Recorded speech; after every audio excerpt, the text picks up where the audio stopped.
삼총사-12 루이 13세 치세 말기와 루이 14세 치세 초기에 프랑스에서 일어난 몇몇 사건들에 대한 라페르 백작의 회고로 알렉산드르 뒤마 지음 김석희 옮김 제38장 아토스는 어떻게 가만히 앉아서 장비를 마련했나. 밀레디가 무력한 몸짓으로 위협하는 동안 젊은이는 잽싸게 달아났다. 그의 모습이 보이지 않자 밀레디는 자기 방에서 기절해버렸다. 다르타냥은 너무 황당한 나머지 키티가 어떻게 되었는지 신경 쓸 겨를도 없었다.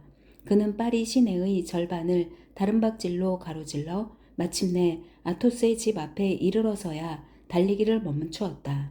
마음의 혼란, 몰려드는 공포, 그를 뒤쫓던 순찰대의 고함 소리, 새벽부터 일터로 나가는 행인들의 야유 소리는 그의 걸음을 더욱 재촉했을 뿐이다.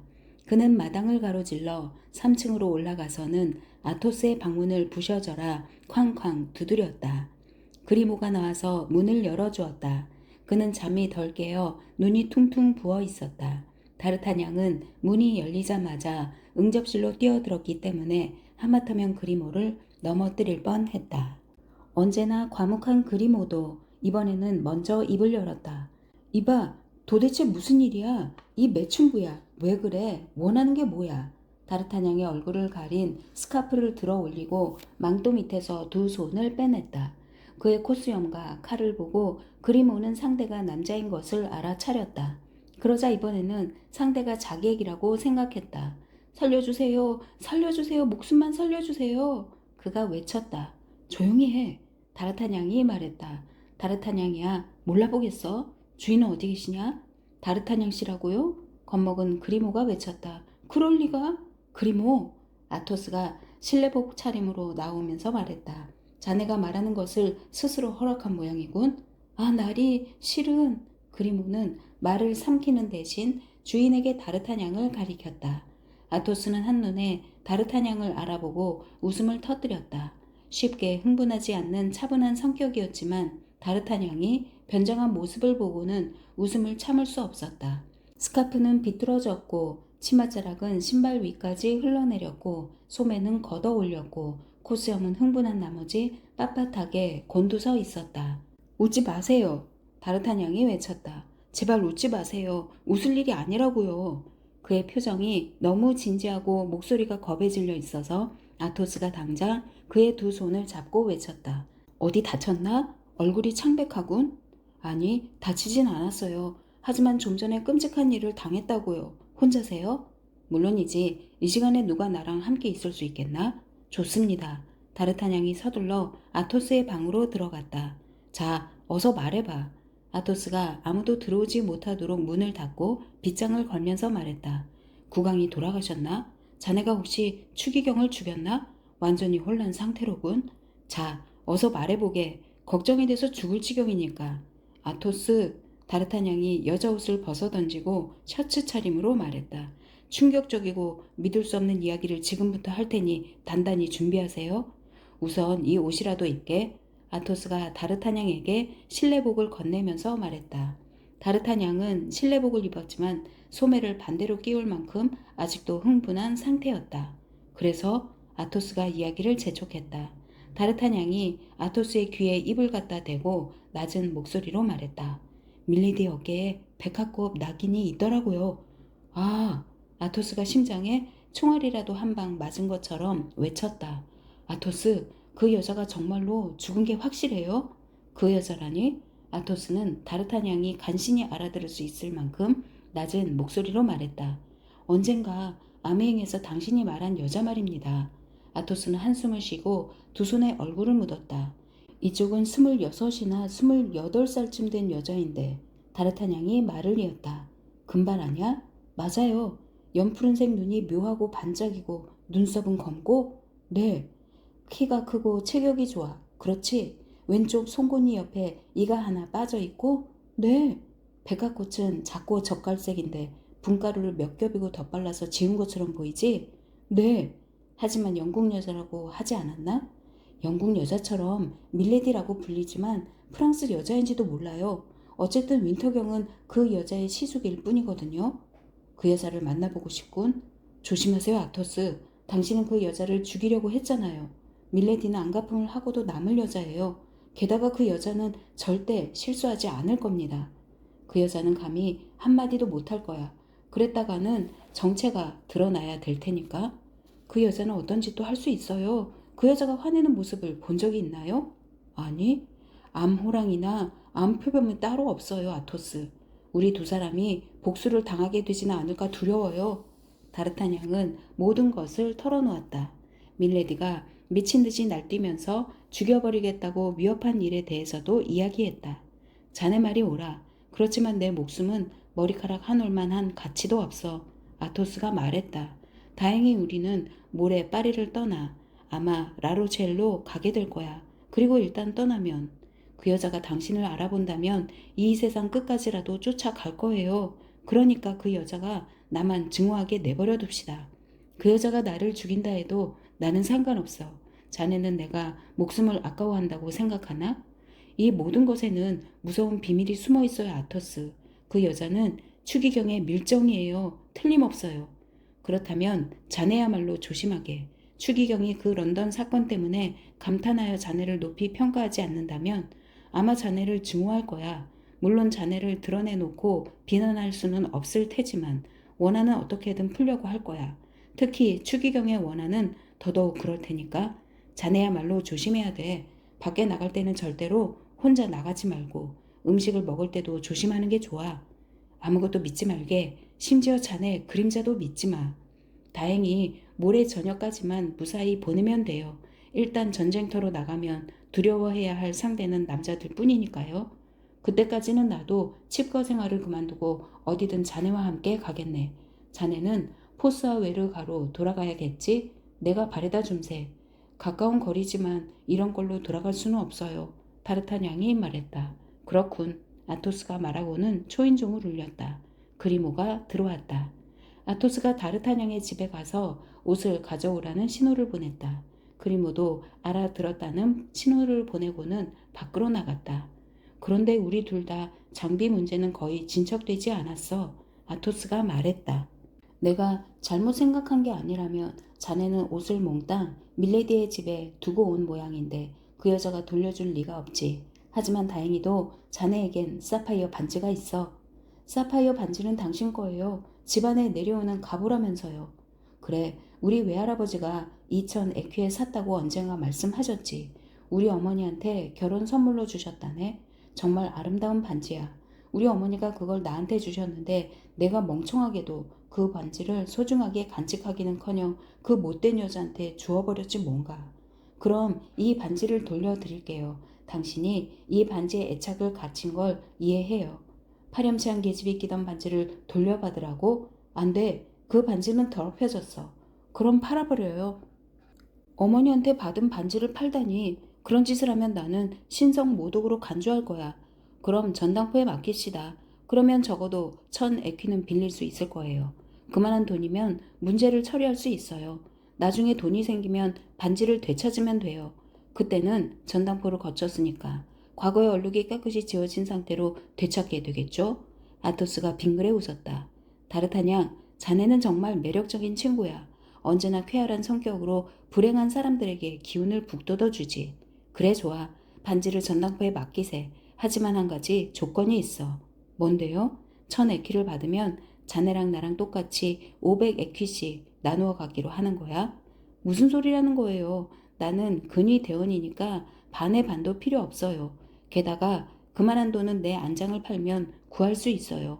나한테 필요한 게 뭐가 있겠어요. 플랑시가 탈 말 한 마리 뿐이에요. 그리고 내게는 반지가 또 하나 있잖아요. 내가 보기에 자네는 그 반지를 무척 소중히 여기는 것 같더군. 내가 이 반지의 애착을 느끼고 있는 것보다 더 강한 애착을 품고 있어. 적어도 나는 그렇게 느꼈어. 그건 사실이에요. 내 반지는 비상시에 우리를 공경해서 구해줄 수 있을 뿐만 아니라 위험에서도 구해줄 수 있을 거예요. 내 반지는 귀중한 다이아몬드일 뿐만 아니라 마법의 부적이기도 하거든요. 무슨 뜻인지는 모르겠지만 자네 말을 믿겠네. 그럼 내 반지, 아니 자네 반지 이야기로 돌아가세. 그 반지를 전당포에 잡히고 받는 돈의 절반을 자네가 받지 않는다면 나는 차라리 그 반지를 생강에 던져버리겠어. 설마 폴리크라테스의 반지처럼 물고기 뱃속에 들어갔다가 우리한테 돌아오진 않겠지? 좋아요. 그럼 절반을 받을게요. 다르타냥이 말했다. 그때 그리모가 플랑쉐를 데리고 돌아왔다. 플랑쉐는 주인이 걱정스럽고 주인에게 무슨 일이 일어났는지 궁금하던 차여서 직접 주인의 옷을 가지고 온 것이다. 다르타냥은 옷을 차려입었다. 아토스도 옷을 갈아입었다. 둘 다 나갈 준비가 되자 아토스가 그리모에게 총을 겨누는 신용을 했다. 그러자 그리모는 머스킷총을 총거리에서 내려 들고 주인을 따라갈 준비를 했다. 아토스와 다르타냥은 하인들을 거느리고 포스아웨르가에 무사히 도착했다. 문 앞에 보나시웨가 서 있다가 다르타냥을 보고는 조롱하는 표정을 지었다. 아, 세입자 양반, 보나시웨가 말했다. 서둘러요. 아름다운 아가씨가 댁에서 기다리고 있으니까. 잘 아시겠지만 여자들은 기다리는 걸 좋아하지 않거든. 키티다. 다르타냥이 외쳤다. 그러고는 골목길을 달려 내려갔다. 과연 키티였다. 그의 방으로 통하는 층계참에서 문에 기댄 채 부들부들 떨고 있었다. 그러다가 그를 보자마자 말했다. 저를 보호해주겠다고 약속했잖아요. 마님의 노여움으로부터 저를 지켜주겠다고 약속했잖아요. 당신 때문에 제가 이렇게 되었다는 걸 잊지 마세요. 그야 물론이지. 다르타냥이 말했다.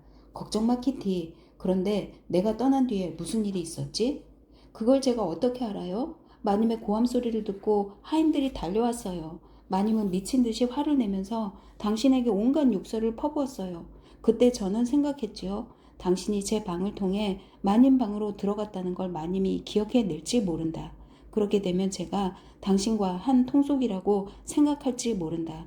그래서 갖고 있던 돈과 비싼 옷까지만 챙겨서 도망쳐 나온 거예요. 가엾어라. 그런데 너를 어떻게 하면 좋지? 나는 모레 떠나는데. 마음대로 하세요. 저를 파리에서 프랑스에서 떠나게만 해주세요. 하지만 포위전이 벌어질 라로셸로 너를 데려갈 수는 없어. 그럴 수야 없죠. 하지만 시골로 가서 당신이 아는 귀부인 댁에 하녀 일자리를 찾아줄 수는 있잖아요. 예를 들면 당신 고향에. 내 고향에는 하녀를 둘 만한 귀부인이 없어. 잠깐만 기다려봐. 어떻게 해야 할지 알겠어. 플랑쉐, 아라미스한테 가서 당장 오시라고 해. 중요한 이야기가 있으니까. 알겠군. 옆에서 아토스가 말했다. 그런데 왜 포르토스는 안 되지? 그의 후작 부인은 포르토스의 후작 부인은 남편의 직원들이 시중을 들어준답니다. 다르타냥이 웃으면서 말했다. 게다가 키티는 우르스가에서 살고 싶지 않을 거예요. 안 그래 키티? 어디든 상관없어요. 키티가 말했다. 아무도 모르게 숨어 지낼 수만 있으면 돼요. 우리는 이제 곧 헤어질 테니까 나를 두고 질투할 일도 없을 거야. 기사님, 멀리 있든 가까이 있든 저는 항상 당신을 사랑할 거예요. 나도 그럴 거야. 나도 언제까지나 너를 사랑할 테니까 안심해. 그런데 한 가지 묻고 싶은 게 있어. 내게는 아주 중요한 일이야. 혹시 어느 날 밤에 납치당한 젊은 여자 이야기를 들은 적이 있어? 잠깐만요. 맙소사, 아직도 그 여자를 사랑하시나요? 아니야. 내 친구가 그 여자를 사랑해. 실은 여기 있는 아토스가 바로 그 친구야. 내가? 아토스가 하마터면 뱀을 밟을 뻔한 사람처럼 소리를 질렀다. 그래요, 아토스. 다르타냥이 아토스의 손을 꽉 잡으면서 말했다. 그 가엾은 보나시의 부인을 우리가 얼마나 걱정하고 있는지 잘 아시잖아요. 게다가 키티는 아무한테도 말하지 않을 거예요. 그렇지, 키티? 보나시의 부인은 내가 여기 올 때 문 앞에서 마주친 그 못생긴 남자의 아내야. 맙소사, 키티가 외쳤다. 그 말을 들으니 제가 얼마나 놀라고 즐겁했는지 생각나는군요. 그 사람이 저를 알아보지 못했다면 좋겠는데. 무슨 소리야? 알아보다니. 그럼 전에 본 적이 있구나. 밀레디의 집에 2번 왔어요. 그렇군. 언제쯤이지? 15일에서 18일 전에요. 정확해. 그리고 어제 저녁에도 왔어요. 어제 저녁에? 예, 당신이 오기 직전에요. 아토스, 우리는 밀정들의 거미줄에 걸렸어요. 그런데 키티, 그가 너를 알아봤을까? 그 사람을 보자마자 스카프로 얼굴을 가렸지만 너무 늦었을 거예요. 아토스, 밑에 내려가서 그가 아직도 문 앞에 있는지 좀 봐주세요. 보나시웨는 나보다 당신을 덜 의심하니까. 아토스가 아래로 내려갔다가 금세 돌아왔다. 없어. 그리고 현관문에는 자물쇠가 잠겼어. 보고하러 간 거예요. 지금 새들이 모두 새장 속에 들어와 있다고 보고하겠죠? 그렇다면 빠져나가세. 아토스가 말했다. 플랑체는 새로운 정보를 가져오도록 여기 남겨두고 잠깐만요. 아라미스는 어떡하죠? 아라미스를 모셔오라고 플랑체를 보냈는데 그렇군. 아토스가 말했다. 그럼 기다리세. 때마침 아라미스가 도착했다. 그들은 아라미스에게 자초지종을 설명하고 그가 아는 귀부인들 중에서 키티를 맡아줄 사람을 빨리 찾아야 한다고 말했다. 아라미스는 잠시 생각한 뒤 얼굴을 붉히며 말했다. 이건 정말로 자네한테 도움이 되는 일이겠지, 다르타냥? 평생 은혜를 잊지 않을 겁니다. 실은 부아트라시 부인이 시골에 사는 친구를 위해 믿을 만한 하녀를 구해달라고 나한테 부탁했어. 다르타냥 자네가 저 아가씨를 보증할 수 있다면. 오, 나리, 염려 마세요. 키티가 외쳤다. 누구든 제가 파리를 떠날 수 있게 해주시는 분이라면 성심껏 모시겠어요. 그건 믿으셔도 돼요. 그럼 잘 됐네. 아라미스가 말했다. 그는 탁자에 앉아 짧은 편지를 쓰고 반지로 봉인을 찍은 다음 키티에게 건네주었다. 자, 키티, 다르타냥이 말했다. 여기 남아있는 건 너만이 아니라 우리한테도 안 좋아. 그러니까 헤어지자. 좋은 시절이 오면 다시 만나게 될 거야. 언제 어디서 다시 만나도 저는 오늘처럼 그때도 여전히 당신을 사랑하고 있을 거예요. 키티가 말했다. 꼭 노름꾼 같은 맹세군. 다르타냥이 키티를 계단까지 배웅하러 가자 아토스가 말했다. 잠시 뒤에 세 사람은 4시에 아토스의 집에서 만나기로 약속하고 흩어졌다. 플랑제는 집을 지키도록 혼자 남겨두었다. 아라미스는 자기 집으로 갔고 아토스와 다르타냥은 사파이어 반지를 전당포에 맡기러 갔다. 다르타냥의 예상대로 300 피스톨을 받을 수 있었다. 게다가 전당포에서는 그 반지를 팔면 500 피스톨을 주겠다고 제의했다. 아토스와 다르타냥은 군인다운 민첩함과 감시관을 발휘하여 3시간도 지나기 전에 출전 장비를 모두 구입했다. 게다가 아토스는 손가락 끝까지 철저한 대귀족의 품성과 태도를 지니고 있어서 어떤 물건이 마음에 들면 값을 깎으려 하지도 않고 장사꾼이 부르는 대로 값을 치렀다. 그럴 때마다 다르타냥은 한마디 하고 싶었지만 아토스는 빙긋 웃으면서 그의 어깨에 손을 올려놓았다. 다르타냥은 자신 같은 가스코뉴의 소귀족이 장사꾼과 흥정하는 것은 괜찮지만 제후의 풍모를 지닌 아토스에게는 흥정이 어울리지 않는다는 것을 깨달았다. 아토스는 안달루시아산 훌륭한 말을 한 마리 발견했다. 털은 칠흑처럼 새카맣고 콧구멍은 불같이 새빨갛고 다리는 늘씬하고 우아했다. 6살짜리였다. 아토스가 자세히 살펴보았지만 흠잡을 데가 없었다. 말장수가 부른 값은 1,000 리브르였다. 흥정을 버렸다면 좀 더 싸게 살 수 있었을 것이다. 하지만 다르타냥이 말장수와 값을 흥정하고 있을 때 아토스가 100 피스톨을 세워서 탁자 위에 내놓았다. 그리모는 피카르디산 말을 골랐다.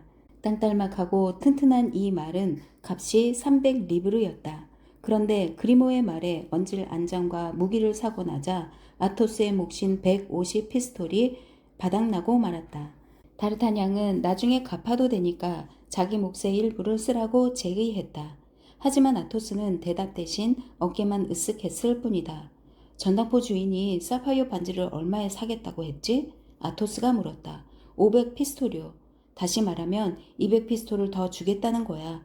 그러니까 100 피스톨은 자네 몫이고 100 피스톨은 내 몫이야. 정말 큰 돈이지. 다시 한번 전당포에 다녀오게. 그럼 그 반지를 보면 슬픈 추억이 떠오를 뿐이야. 게다가 언제 우리가 전당포에 300 피스톨을 갚고 반지를 되찾을 수 있겠나? 그렇게 되면 200 피스톨을 고스란히 잃게 돼. 전당포에 가서 반지를 팔겠다고 말하고 200 피스톨을 받아오게. 다시 한번 생각해 보세요, 아토스. 현재는 현금이 필요해. 포기할 줄도 알아야 해. 자, 갔다 오게, 다르타냥. 그리모가 총을 들고 따라갈 거야. 30분 뒤에 다르타냥은 2,000 리브르를 가지고 무사히 돌아왔다. 이렇게 아토스는 뜻밖의 군자금을 집에 가만히 앉아서 마련했다.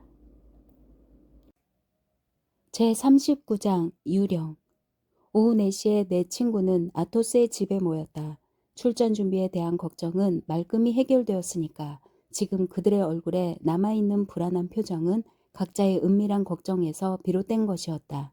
현재의 행복 뒤에는 언제나 미래의 불안이 숨어 있기 때문이다. 그때 갑자기 플랑시가 들어오더니 다르타냥 앞으로 온 편지 2통을 가져왔다. 한 통은 세로로 곱게 접힌 작은 쪽지였고 예쁜 초록색 밀랍 봉인에는 올리브 가지를 물고 있는 비둘기 형상이 찍혀 있었다. 또 한 통은 큼직한 네모꼴 편지였는데 추기경의 무시무시한 문장이 눈부시게 찍혀 있었다. 작은 편지를 보고 다르타냥은 가슴이 두근거렸다. 필체가 눈에 익었기 때문이다. 한번 보았을 뿐이지만 그 필체에 대한 기억은 가슴속 깊은 곳에 또렷이 새겨져 있었다. 그래서 그는 작은 편지를 집어들고 얼른 뜯어보았다. 다음 수요일 오후 6시에서 7시 사이에 사요 가로 산책을 나가서 지나가는 마차들을 유심히 살펴보세요. 하지만 당신의 목숨과 당신을 사랑하는 사람들의 목숨을 중히 여긴다면 한마디도 하지 마세요. 그리고 당신을 잠깐이라도 보고 싶어 온갖 위험도 마다하지 않는 여자를 알아본 내색도 하지 마세요. 서명은 없었다. 함정이야. 아토스가 말했다. 가지 말게 다르타냥. 하지만 필적이 눈에 익어요. 다르타냥이 말했다. 위조일 수도 있어. 이맘때 6시에서 7시 사이라면 사요가를 지나가는 사람은 아무도 없어. 봉디 숲으로 산책하러 가는 거나 마찬가지야. 하지만 우리가 모두 함께 가면 어떨까요? 우리 4명에다 하인 4명, 게다가 말과 무기까지 모두 함정에 빠뜨리지는 못할 거예요. 게다가 우리의 장비를 과시할 기회도 될 거야. 포르토스가 말했다. 하지만 그 편지를 쓴 사람이 여자라면 아라미스가 말했다. 그리고 그 여자가 남의 눈에 띄는 것을 바라지 않는다면 자네가 그 여자를 위태롭게 만들지도 모른다는 점을 생각해봐. 귀족으로서는 바람직하지 않은 일이야. 우리는 뒤에 처져 있고 다르타냥 혼자 앞서가면 돼. 포르토스가 말했다. 그래, 하지만 달리는 마차에서 권총을 쏠 수도 있어. 다르타냥이 말했다. 나를 쏘지는 못할 거예요. 만약 쏜다면 우리가 마차를 쫓아가서 마차에 타고 있는 놈들을 죽여버립시다. 그러면 적도 그만큼 줄어들지 않겠어요? 옳은 말이야. 포르토스가 말했다. 싸우는 거야. 게다가 우리의 무기도 시험해 볼 필요가 있어. 그래, 그럼 한바탕 놀아보자고. 아라미스가 부드럽고 태평한 태도로 말했다. 자네들 뜻대로 하세. 아토스가 말했다. 여러분, 다르타냥이 말했다. 지금이 4시 반이니까 6시까지 사요가에 가려면 시간이 빠듯해요. 게다가 너무 늦게 떠나면 우리도 우리를 못 볼 텐데.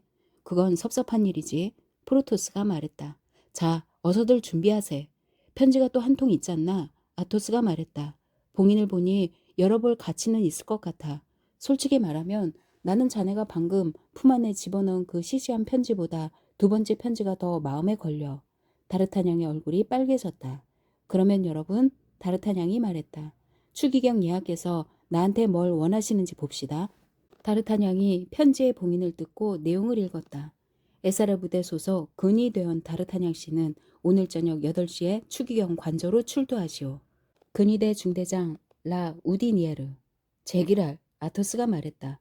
첫 번째보다 훨씬 걱정스러운 호출이군. 사요가에서 곧장 추기경 관저로 가겠습니다. 다르타냥이 말했다. 첫 번째는 7시이고 2번째는 8시니까 시간은 충분해요. 나라면 안 가겠어. 아라미스가 말했다. 점잖은 기사라면 자기를 불러낸 숙녀를 바람 맞춰선 안 되지. 하지만 신중한 귀족이라면 추기경 관저에 가지 않아도 변명할 수 있어. 그곳에 가봤자 칭찬받을 일이 없다고 생각될 때는 더욱 그렇지. 나도 아라미스와 같은 생각이야. 포르토스가 말했다. 전에도 카부아씨를 통해 추기경의 초대를 받은 적이 있어요. 다르타냥이 말했다. 그런데 초대를 무시해서 이튿날 큰 불행을 당했지요. 콩스탕스가 사라진 거예요.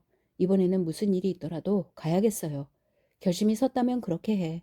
아토스가 말했다. 하지만 바스티유에 갇히게 되면 아라미스가 말했다. 당신들이 꺼내주겠죠. 다르타냥이 대답했다. 물론이지. 아라미스와 포르토스는 감탄할 만큼 태어난 태도로 세상에 둘도 없이 간단한 일인 것처럼 말했다. 물론 꺼내주겠어. 하지만 우리는 모레 떠나야 하니까 바스티유에 들어갈 위험은 겪지 않는 게 좋을 거야. 그럼 이렇게 하세. 아토스가 말했다. 오늘 저녁에는 다르타냥 곁을 떠나지 말고 각자 총사를 3명씩 데리고 추기경 관저 정문 앞에서 대기하고 있다가 커튼을 내린 수상한 마차가 문에서 나오면 공격하는 거야. 추기경의 친위대원들과 싸워본 지도 오래됐군. 트레빌 대장은 우리가 죽은 줄 아실 거야. 아토스, 자네는 정말 장군감이야. 아라미스가 말했다. 자네들은 아토스가 세운 작전을 어떻게 생각하나? 훌륭해. 모두 입을 모아 외쳤다. 자, 빨리 움직이세. 포르토스가 말했다. 나는 총사대 본부로 달려가서 대원들에게 8시까지 준비하라고 일러두겠네. 집합 장소는 추기경 관저 앞에 있는 광장이야. 자네들은 그동안 하인들에게 말을 준비시켜 놓게. 나는 말이 없어요. 다르타냥이 말했다. 대장님 댁에 가서 한 마리 빌려올게요. 그럴 필요 없어. 아라미스가 말했다. 내 말을 타면 돼. 대관절, 당신은 말이 몇 마리예요? 다르타냥이 물었다. 3마리. 아라미스가 빙긋 웃으면서 대답했다. 자네는 프랑스에서 가장 좋은 말을 타는 시인일 거야. 아토스가 말했다. 이봐요, 아라미스. 말 3마리를 어떻게 해야 할지 모르는 거죠? 나는 당신이 왜 말을 3마리나 샀는지도 이해할 수 없어요. 실은 2마리밖에 안 샀어. 아라미스가 말했다. 그러면 한 마리는 하늘에서 떨어졌나요? 천만에. 3번째 말은 오늘 아침에 제복도 안 입은 하인이 가져왔는데 주인이 누군지는 말하지 않고 그냥 주인의 분부를 받고 왔다고만. 아니면 여주인의 분부를 받았거나. 다르타냥이 끼어들었다. 누구의 분부면 어때? 아라미스가 얼굴을 붉히면서 말했다. 그 하인이 어디서 왔는지는 말하지 말고 그냥 내 마구간에다 말을 넣어두고만 오라는 지시를 받았다고 그러더군. 시인들에게만 일어나는 일이지. 아토스가 진지하게 말했다. 그렇다면 더 좋은 방법이 있습니다. 다르타냥이 말했다. 아라미스, 2마리 중에서 어느 말을 탈 건가요? 돈을 주고 산 말인가요? 아니면 선물로 받은 말인가요? 물론 선물 받은 말이지, 다르타냥. 자네도 이해하겠지만 나는 모욕할 수 없어. 그 미지의 기증자를. 다르타냥이 말을 받았다. 또는 신비의 기증자를. 아토스가 말했다. 그래서 당신이 산 말은 쓸모가 없어졌군요. 그런 셈이지. 그 말은 직접 골랐겠죠? 물론이지. 아주 세심하게. 자네도 알다시피 기수의 안전은 대개 말에 달려 있으니까. 그럼 구입한 값으로 나한테 넘기세요. 실은 내가 제안하려던 참이야. 돈은 언제든지 형편이 좋을 때 갚으면 돼. 얼마에 사셨어요? 800리브르. 자, 여기 이 피스톨짜리 금화가 40립 있어요. 다르타냥이 주머니에서 돈을 꺼내면서 말했다. 이 돈은 당신이 시를 쓰고 받은 원고료와 비슷한 성격의 돈이에요. 자네 부자로군. 아라미스가 말했다. 부자예요. 엄청난 부자죠. 다르타냥이 주머니에 남아있는 금화를 짤랑거렸다. 자네 안장을 총사대 본부로 보내주게. 자네 말은 우리 말과 함께 이리로 끌고 오겠네. 좋아요. 그런데 이제 곧 5시니까 서둘러야겠어요. 15분 뒤 포르토스가 당당한 스페인산 말을 타고 페루가 한쪽 끝에 나타났다.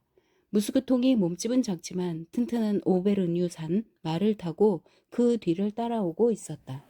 포르토스의 얼굴은 기쁨과 자부심으로 환하게 빛나고 있었다. 동시에 아라미스가 훌륭한 영국산 말을 타고 페루가의 반대쪽 끝에 나타났다. 바쟁이 밤색 말을 타고 그 뒤를 따라오고 있었다. 바쟁은 팔팔한 메클렌 부르크산 말의 고삐를 잡고 있었는데 다르타냥의 말이었다. 두 총사는 문 앞에서 만났다.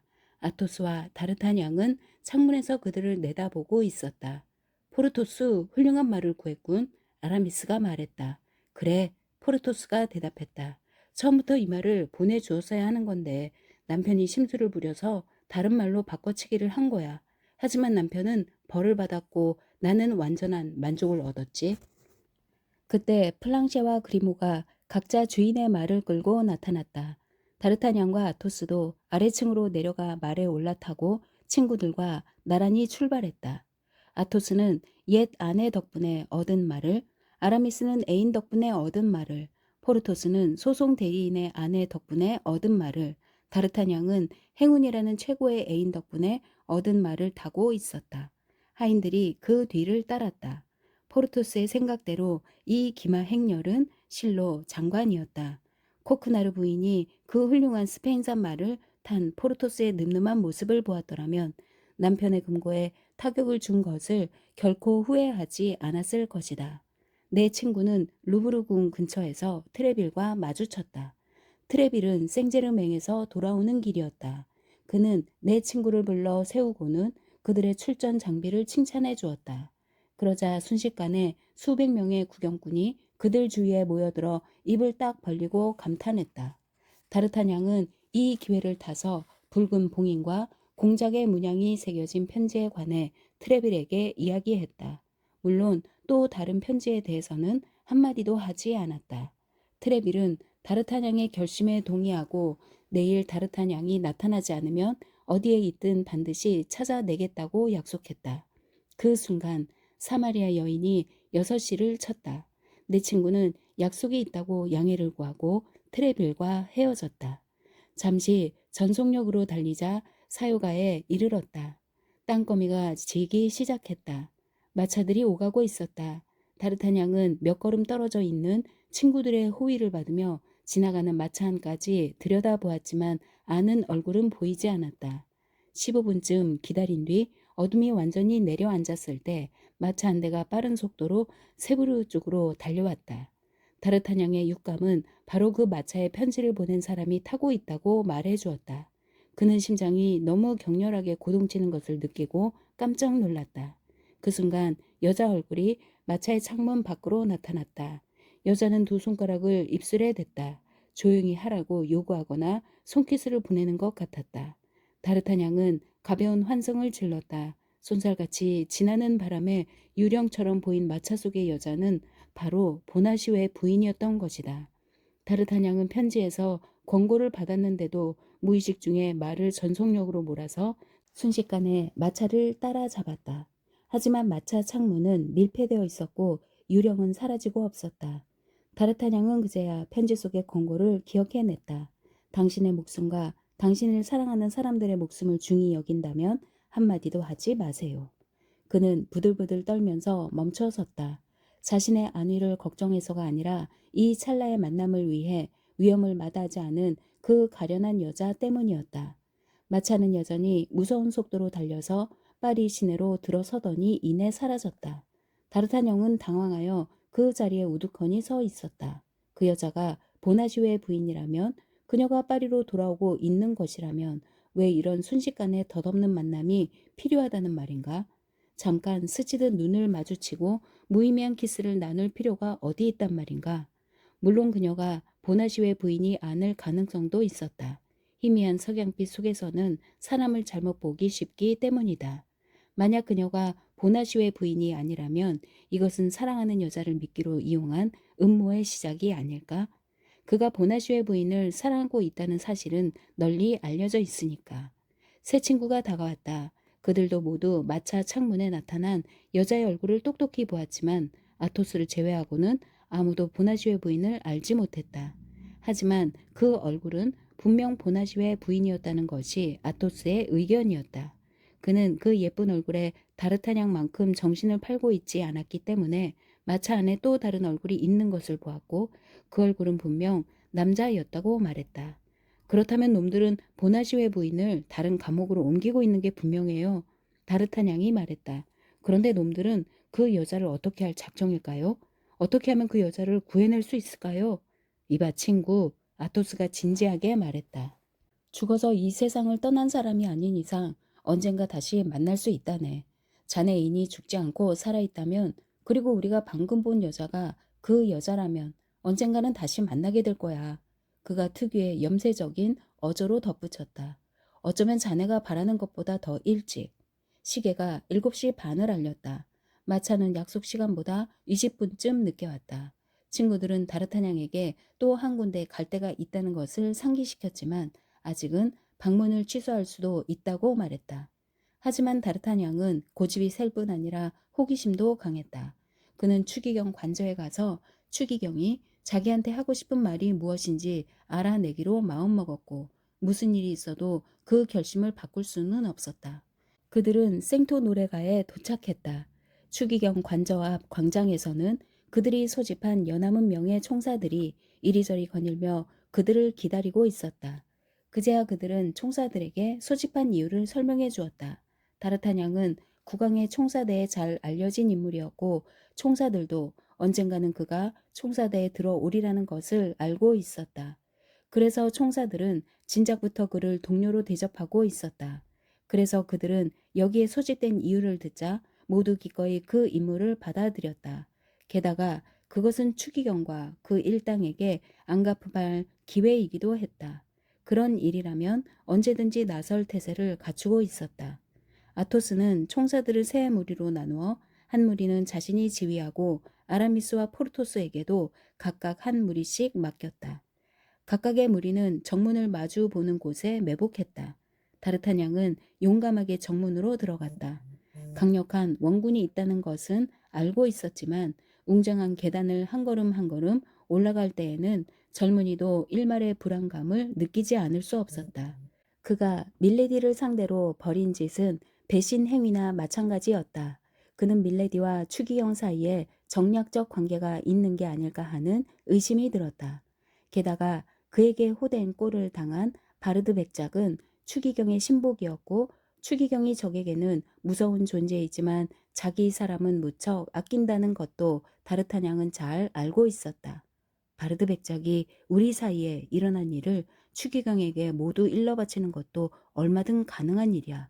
그리고 백작이 나를 알아보았을 가능성도 있어. 백작이 추기경한테 말했다면 그리고 나를 알아보았다면 나는 사형 선고를 받은 거나 마찬가지야. 다르타냥은 고개를 저으며 혼잣말로 중얼거렸다.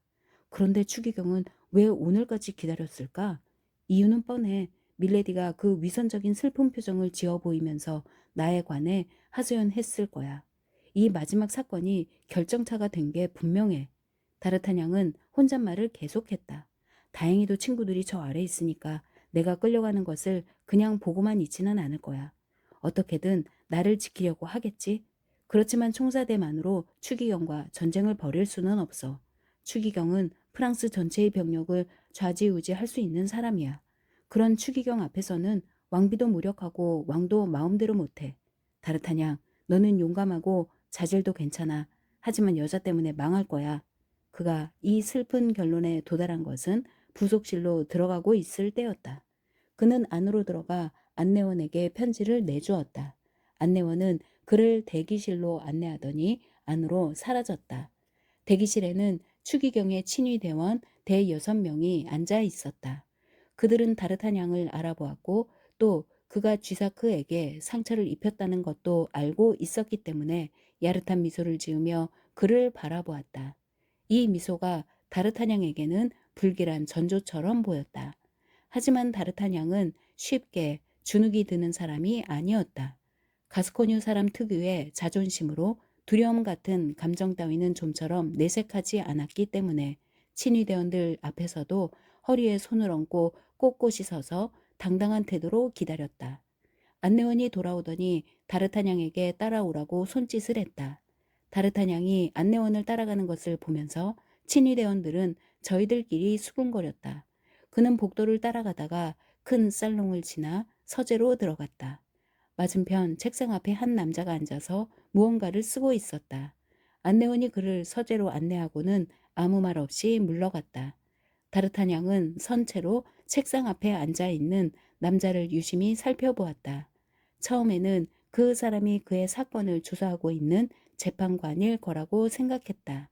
하지만 자세히 보니 그는 글을 쓰고 있다기보다 길고 짧은 행을 손가락으로 짚어가면서 고치고 있었다. 그래서 다르타냥은 자기 앞에 있는 사람이 시인인 것을 알았다. 잠시 후 시인은 원고를 덮었다. 표지에는 미람 오막극이라고 쓰여 있었다. 시인이 고개를 들었다. 다르타냥은 추기경을 알아보았다. 제40장 추기경. 추기경은 원고 위에 팔꿈치를 괴고 볼에 손을 댄 채 젊은이를 잠시 바라보았다. 리슐류의 추기경의 눈만큼 남의 마음속까지 깊이 꿰뚫고 들어오는 눈은 없었다.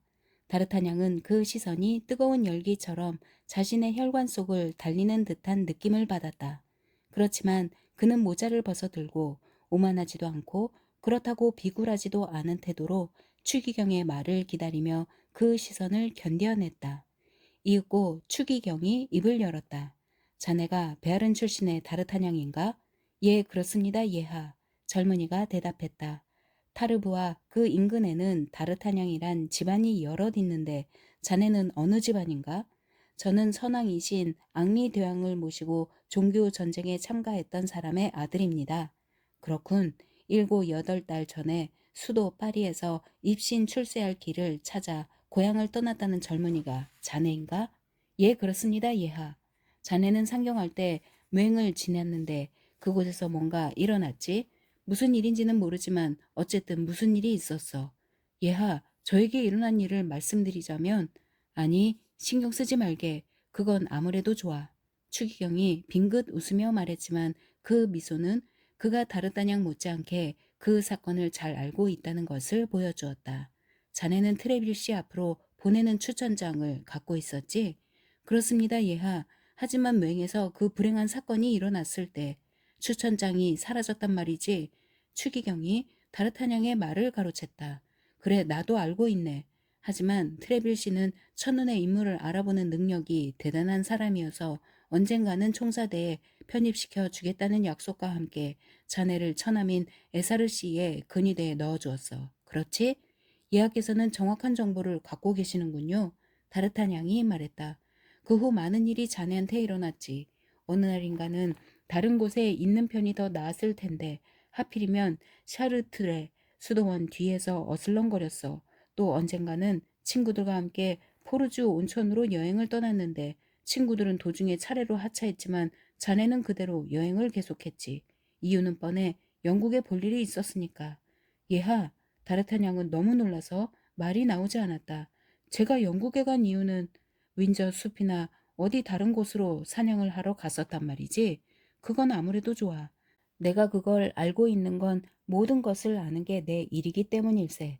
자네는 돌아오자마자 어느 고귀한 분의 부름을 받았어. 그분께 받은 선물을 소중히 간직하고 있는 걸 보니 기쁘군. 다르타냥이 왕비에게 받은 다이아몬드 반지를 손으로 가리고 보석을 재빨리 손바닥 쪽으로 돌렸지만 이미 너무 늦어버렸다. 그 이튿날 카부아가 자네를 찾아갔지. 주기영이 말을 이었다. 자네는 이곳으로 오라는 전가를 받았지만 오지 않았네. 그건 자네가 잘못한 거야. 저는 이하의 노용을 산 게 아닐까 해서 겁이 났습니다.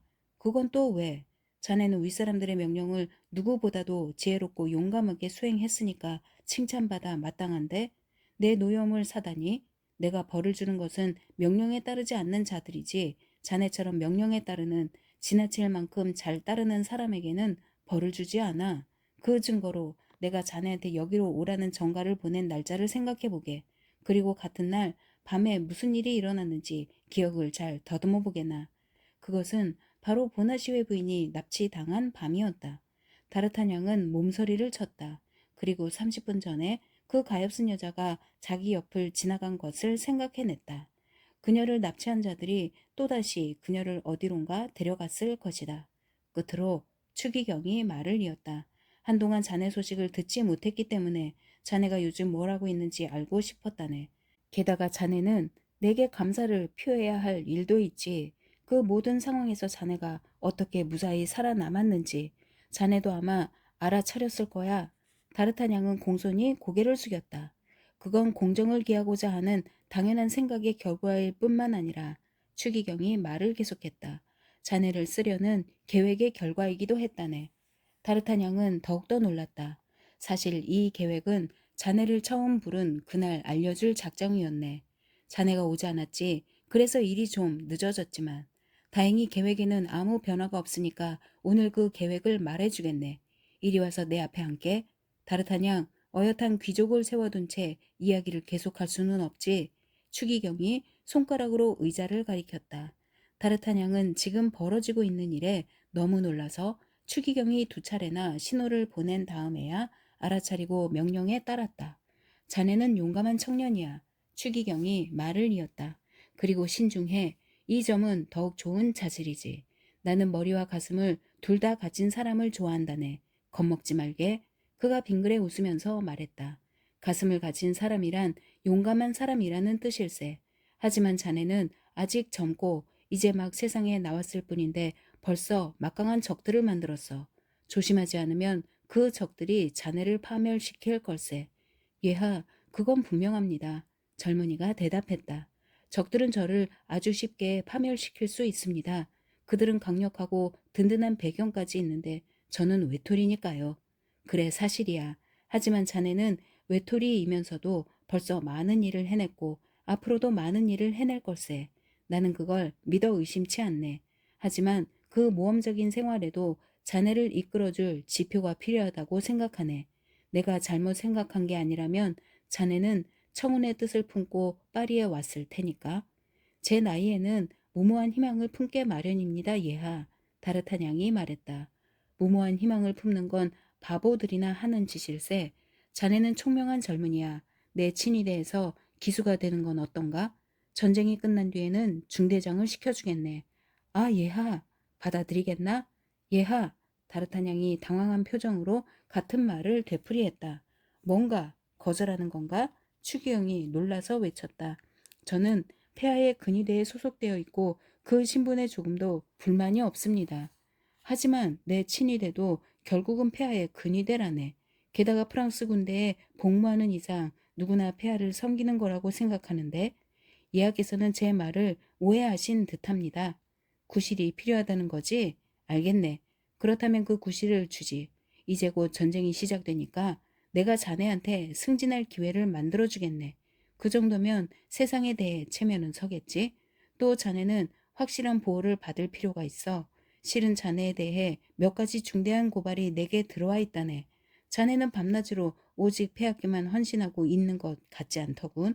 다라타냥의 얼굴이 붉어졌다. 게다가 추기경이 서류 다발에 손을 올려놓으면서 말을 이었다. 여기 이렇게 자네와 관련된 서류가 올라와 있네. 하지만 이걸 읽기 전에 자네와 이야기를 나누고 싶었어. 나는 자네가 결심이 굳은 사람이라는 걸 알고 있네.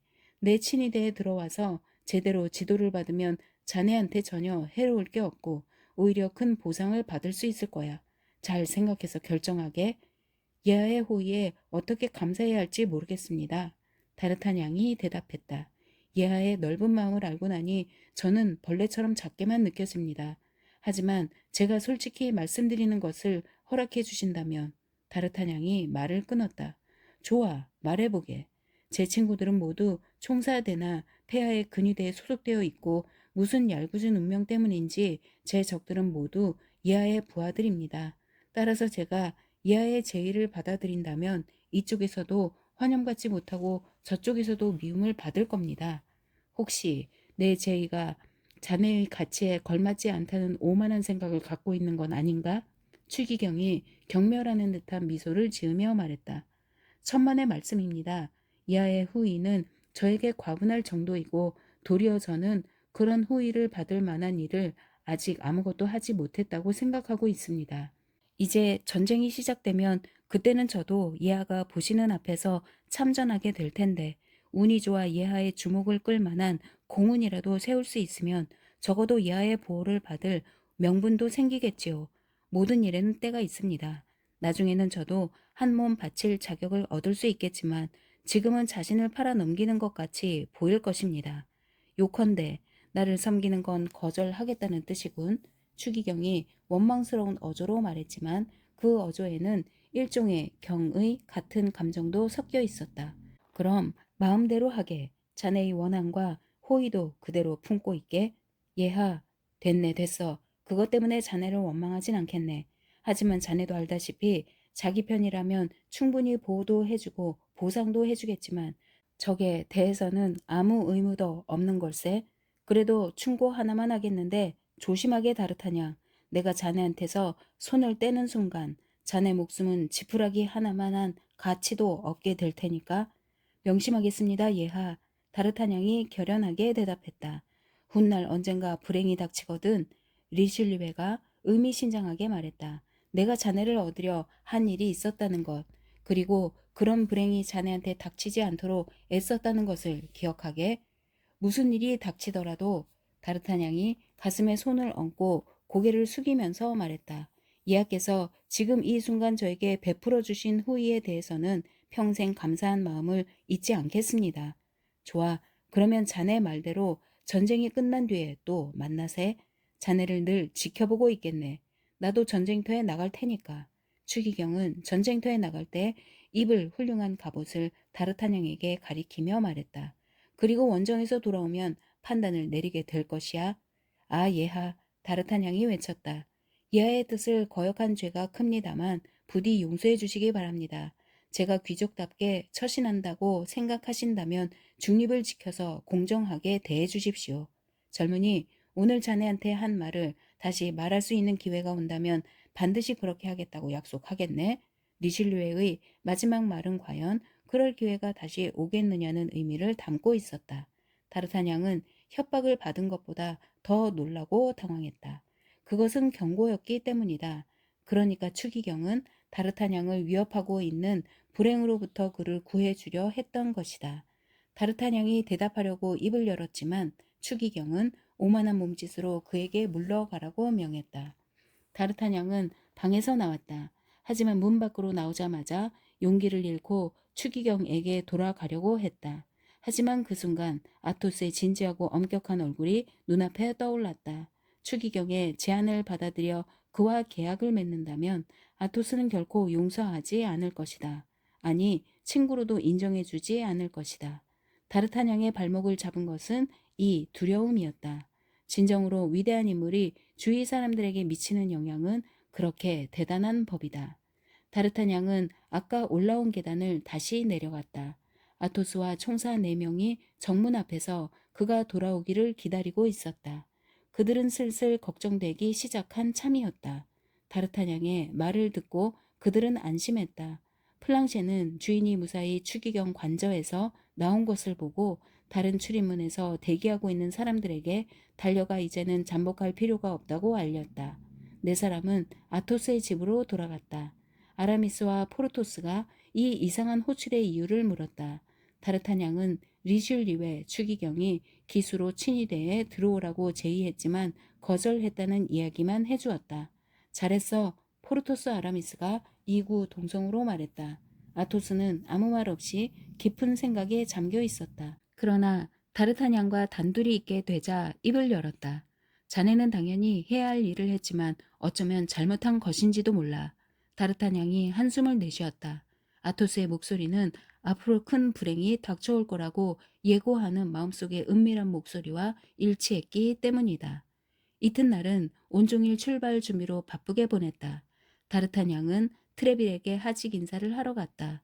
이때까지만 해도 총사대와 근위대의 작별이 일시적인 것으로 여겨졌다.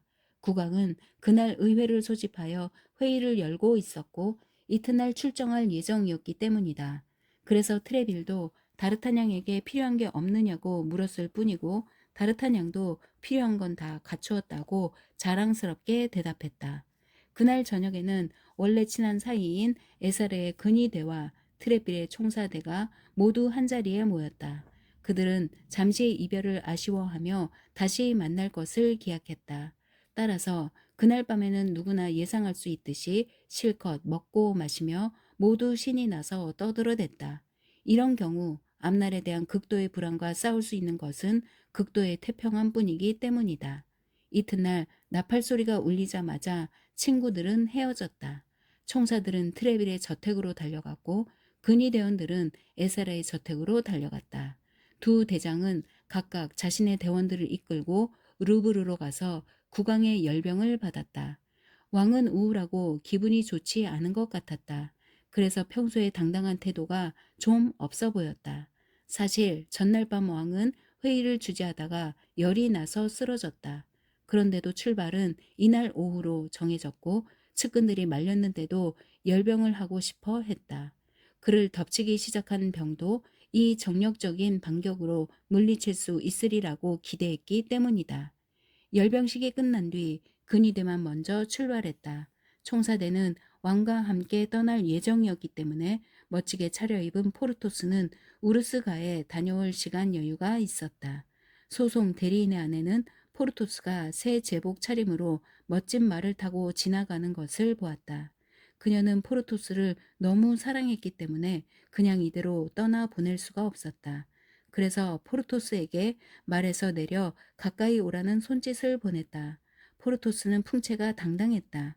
박차는 쩌렁쩌렁 울렸고 갑옷은 번쩍번쩍 빛났고 장검은 그의 널쩍다리에 부딪혀 자랑스럽게 절거덕 소리를 냈다.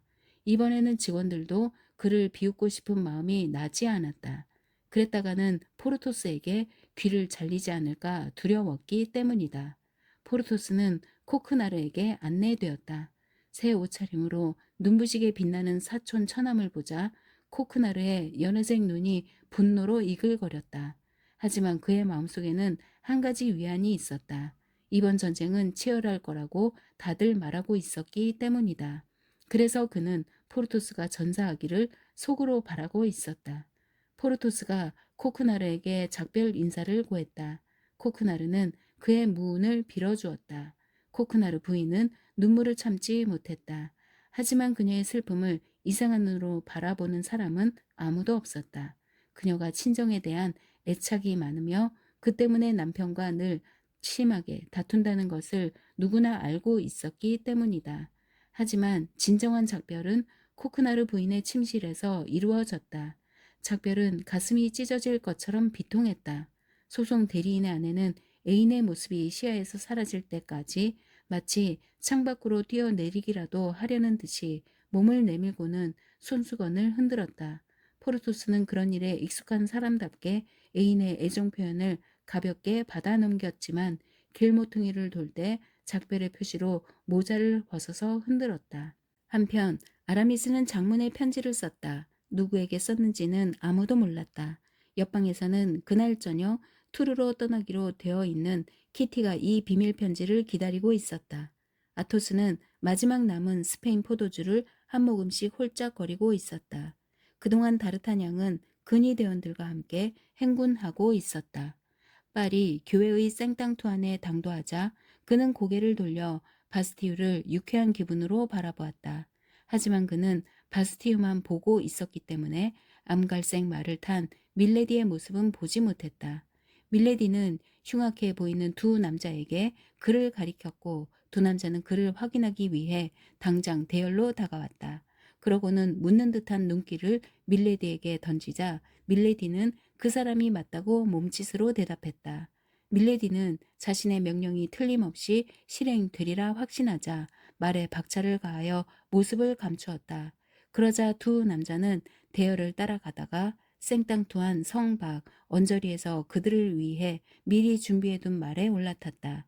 제복을 입지 않은 하인이 고삐를 잡고 그들을 기다리고 있었다. 41장 라로셸 포위전. 라로셸 포위전은 루이 13세 치세의 중요한 정치적 사건 가운데 하나이자 추기경의 중요한 군사작전 가운데 하나였다. 따라서 여기에 대해 몇 마디 언급하는 것은 흥미로울 뿐만 아니라 필요한 일이기도 하다.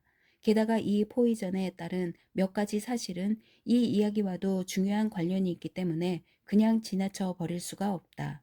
추기경이 이 포위전에 착수했을 때 그의 정치적 목적은 광범위한 것이었다. 우선 그것부터 설명한 다음 정치적 목적에 못지않게 추기경에게 영향을 미쳤을 특별한 목적에 관해서 이야기해 보자. 앙리 4세가 신교도들에게 피난처로 제공한 주요 도시들 가운데 남은 것은 라로셸 뿐이었다. 따라서 라로셸 포위전은 칼뱅파의 마지막 보루를 파괴하는 문제였다. 그곳은 시민 반란과 대외 전쟁이라는 내우 외환의 씨앗을 끊임없이 만들어내고 있는 위험 지역이었다. 스페인과 영국과 이탈리아의 불평 분자들, 모든 나라와 모든 종파의 모험가들이 신교도의 기치 아래 모여들어 거대한 조직을 형성했고 이 조직은 천천히 가지를 쳐서 유럽의 모든 지역으로 규모를 확대해 나갔다. 칼뱅파의 다른 도시들이 모두 파멸했기 때문에 새로운 요지로 부상한 라로셸은 분쟁과 야심의 온상이었다. 게다가 이 도시의 항구는 프랑스 영토에서 영국인에게 개방된 마지막 항구이기도 했다. 추기경이 이 항구를 프랑스의 영원한 적인 영국에 폐쇄한 것은 잔다르크와 기즈 공작의 위협을 마무리한 것이었다. 바송 피에르는 종교적으로는 신교도지만 성령 기사단 사령관으로서는 카톨릭 교도였고 태생은 독일인이지만 마음은 프랑스인이었고 라로셸 포위전에서는 자신의 군대를 지휘했고 자기와 같은 신교도 귀족들의 선두에 서서 공격할 때 이렇게 말했다고 한다.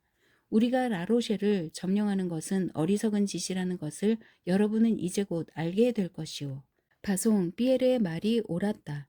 레 섬에 대한 포격은 세벤에서 신교도 박해가 벌어질 것을 예고하는 전조였고 라로셸 점령은 낭트 칙령 폐지의 서막이었기 때문이다.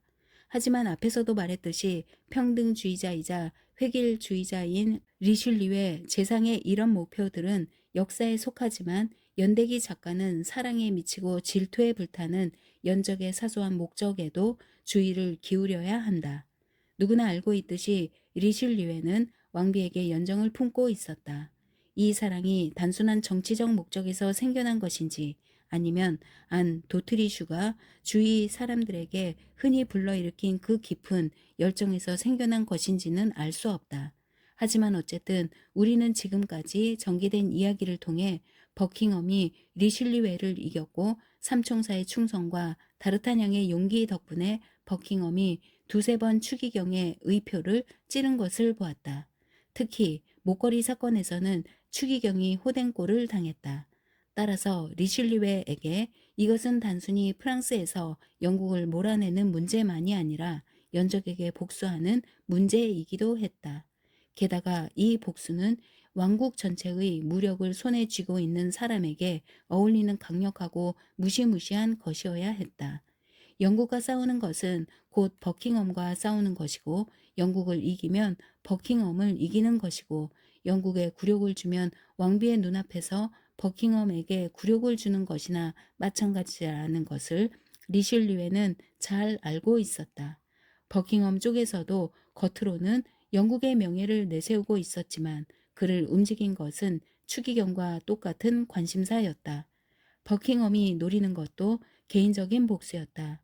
아무 구실이 없어도 버킹엄은 대사로서 프랑스에 돌아올 수 있었을 것이다. 하지만 버킹엄은 당당한 정복자로서 프랑스에 돌아오고 싶었다. 그 결과 가장 강력한 두 왕국이 사랑에 빠진 두 남자의 만족을 위해 겨루고 있는 이 도박에 걸린 진정한 상금은 오로지 안 왕비의 눈길 뿐이었다. 처음에는 버킹엄 공작이 유리했다. 그는 90척의 배와 2만 명의 병력을 거느리고 느닷없이 레섬 앞바다에 나타나 프랑스군을 지휘하고 있던 투아라스 백작을 기습했다. 영국군은 피비린내 나는 전투 끝에 섬에 상륙하는 데 성공했다. 투아라스 백작은 수비대와 함께 생마르탱 요새로 후퇴했고 라프레 요새라는 작은 보루에 100명의 병력을 투입했다. 이 결과는 추기경의 결심을 재촉했고 추기경은 왕과 함께 라로셸 포위전을 지휘하기로 결정하고 그 지휘를 자신이 맡을 수 있게 될 때까지 왕제를 먼저 보내 첫 번째 작전을 지휘하도록 했으며 자신이 동원할 수 있는 모든 군대를 전쟁터로 내보냈다. 선봉으로 파견된 이 부대에 다르타냥도 속해 있었다. 앞에서도 말했듯이 국왕은 회의가 끝나자마자 뒤따라갈 예정이었다. 하지만 6월 28일에 회의를 끝내고 일어나는 순간 열병에 걸린 것을 깨달았다. 그래도 왕은 고집을 부려 출발했지만 상태가 더욱 나빠졌기 때문에 빌루아에서 멈출 수밖에 없었다. 왕이 멈추었기 때문에 당연히 총사대도 그곳에 머물게 되었다. 그 때문에 근위대에 속한 다르타냥은 아토스, 포르토스, 아라미스와 일시적으로 헤어지게 되었다.